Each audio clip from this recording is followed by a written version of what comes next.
Hi, I'm Kim Morgan, and I'm here with Quentin Tarantino. Welcome to our second film from the swinging 60s movie marathon, Cactus Flower. Hey Kim, how you doing? Good. So, what are your memories of seeing Cactus Flower for the first time?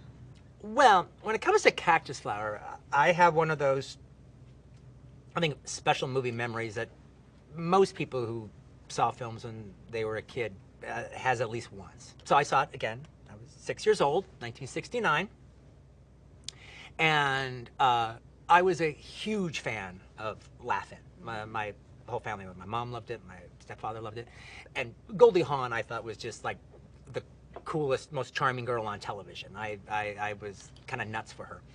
And actually, so was the whole family. So when she did Cactus Flower and played at the theaters, we went and saw it. We saw both of her films. We saw that one and the next one, There's a Girl in My Soup. So we went and saw Cactus Flower as soon as it came out, pretty much. And I even remember my mom, oh, you're going to see Goldie. You're going to really like her, Quentin. You know, I mean, I already did like her. She knew I liked her, so she was kind of feeding that crush. But I'd only seen her on a little television screen, and I think a black and white television screen at that.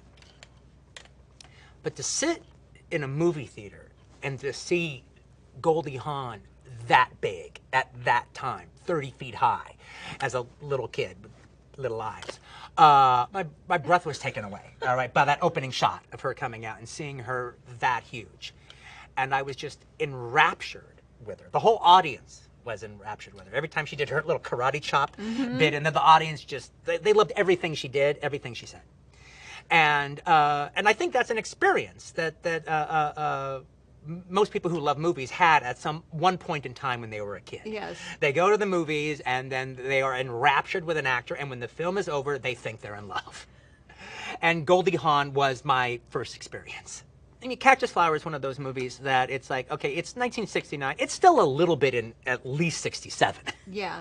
You know, it has a very Love American style kind of bedroom farce quality about it, as opposed to, say, something like Bob and Carol Tenenbaums. Yeah, it's interesting when you compare two movies like that, how very different They're just, exactly. Yeah, there's, Cactus Flower exists a little bit more in the earlier 60s, yes. You know, and it's a little frank for an earlier 60s movie. Yeah. But only a little bit. But one of the things, though, was being a child, sitting in these theaters, watching the movies, is I would take my cues from the adults in the audience. You know, what they laughed at. I would laugh too, even though I didn't get it. But I almost didn't need to get it. I was excited that they got it, if that makes any sense. I was excited to be amongst them. Nothing in the movie was landing for me other than the fact that Goldie Hawn was adorable. Really? Because the whole audience was just laughing along with everything. And so I'm watching Ingrid Bergman. I don't know that that's the classic Ingrid Bergman. She's just the nurse, the nurse in the dentist's office. I mean, I'm not going to know who Ingrid Bergman is for another 5 or 6 years. Yeah. You know, now I look at it and I like it. It's a funny movie, and she's terrific. And it's also interesting to see Gene Saks do something that's not a Neil Simon movie. Yes. And he does a pretty good job with this film, I think. Oh, without any further ado, let's turn on to Cactus Flower.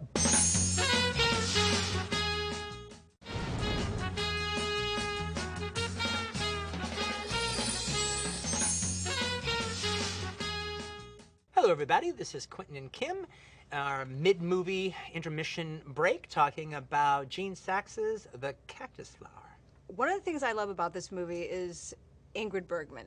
The first time I ever saw the film, I didn't really know anything about it, and I assumed Cactus Flower, it sounds very kind of hippy-dippy or something. I thought it would be Goldie Hawn. But the Cactus Flower is Ingrid Bergman. It's her. She's her, yeah. And, you know, they're showing, it is about a man living within the counterculture, and he's got a 21-year-old girlfriend and doesn't want to get married. This dentist, that's Walter Matthau. Apparently dentists get a lot of action. Ingrid Bergman, though, has this really interesting life that you realize, you know, she was, she's considered an old maid, but she had a relationship with a man who was also married at one point. And there's so many subtle things she does in the movie that are so beautiful, like when she tears up a little bit. And she's very funny. Her timing is really great. But I also love that she is the one that really she opens up and frees herself And so the movie's really about her independence more than anybody else in the film. You know, you're probably right. I don't think I definitely wasn't looking at it that way when I was a little kid watching the film, but seeing it now, I completely agree with what you're talking about. She, you know, I actually like that in a movie where it's like a character seems to be set up to be the lead, but then you actually realize this character standing over here on the left is actually the lead. Yes.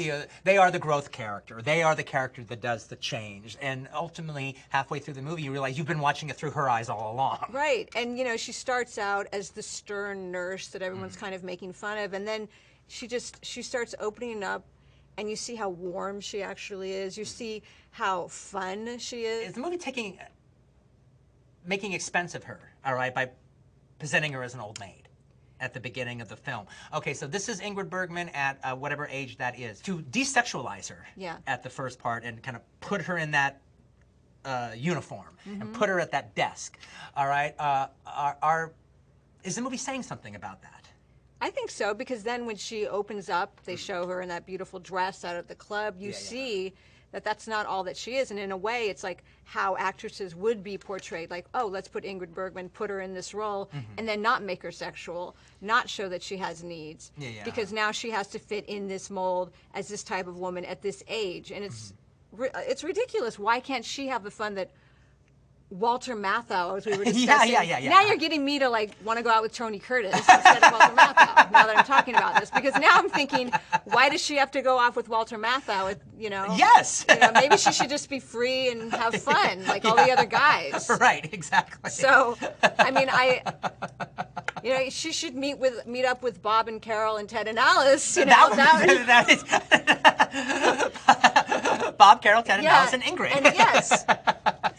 Well, we now return you to the exciting second half of Cactus Flower, starring Ingrid Bergman, Goldie Hawn, and Walter Matthau, and Rick Lenz, who was at the time gearing him up to be the young Jimmy Stewart. Didn't quite work out, but I like Rick Lenz anyway. If you like this movie, also check him out in the Peter Sellers movie, Where Does It Hurt? He's good in that too.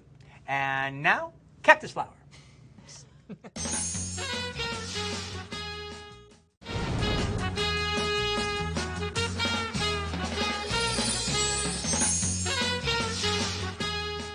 Movie does really effectively was, you know, Goldie Hawn on Laugh-In, you know, she wasn't an actress, she was a being. You know, she was almost a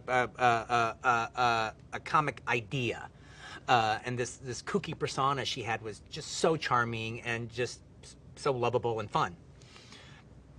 But she had to transfer that kooky persona into movies. And she did, and this is the movie that did it, you know. So it's like, you know, Goldie Hawn is going to now become one of the biggest female stars of the '70s, and then it's going to be this movie that sets up the kooky persona. This movie really launches one of the biggest actresses of the '70s. Right, but she does also have, I mean, the other thing, because to be fair to her, because I do love her in the movie, I love that she actually cares about Ingrid Bergman too. And she cares about what happens to her. She wants to meet her. She wants to make sure she's okay. She doesn't want to hurt these people. No, she doesn't. No, not only does she not want to hurt the people. I mean, where this movie touches base with Bob and Carol, Ted and Alice just a little bit is the out of the norm, out of the bourgeois idea that a girl would only go out with married men. Right. I mean, that was the free thinking aspect of the movie. At the time, that he has to pretend to be married so she can go out, so she can only go out with married men. And then she has this connection with her and really likes her and really cares about her until she starts to get jealous. And then it changes. But I mean, I like that they don't set her up to be just this airhead that doesn't care at all about his family, his family that he doesn't have, and his wife the family that he doesn't have, and the wife he doesn't have.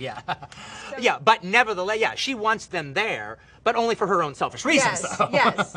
So I mean, I think in many ways, you know, in regards to those films that are about men that are living in this new countercultural sexual revolution, this is about a woman that's also and you don't see that as much. No, I would, especially in that kind of a comedy, more in something like the Mazursky films, but not in. But not in this kind of Broadway-bound, right? You know, a bedroom farce.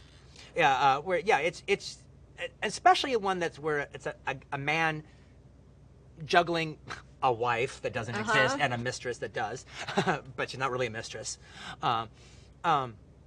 It's usually about the stress on him.